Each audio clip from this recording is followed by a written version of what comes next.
حسین میناپور.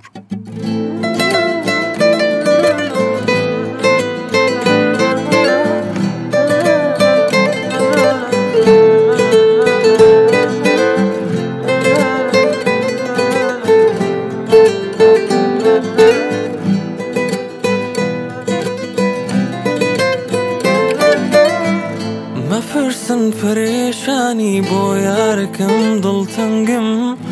هەموو دنیا تێگەیشتە و گوێ نادا بە دەنگم تاوانم چیاکەوە عاشقێکی دڵمەنگم تۆ نەبی من بەبێت و سازی بەبێ ئاهەنگم لەوەتەی تۆ نابینم دڵی خۆشم نادوێنم چاوەڕێم کە بێیتەوە گەرنەی دڵ دەردێنم ئاخر دڵ تۆی تیا نەبێ چۆن ژین بکەم بمێنم هەر تۆ نەبووی پێت دەکوتم مەحاڵە من واز بێنم دەدوت هیچ کاتێ ناڕۆم مەگەر بمرم نەمێنم ئەی بۆچی تەنیا ماوە تەنیا ئاسمان دەدوێنم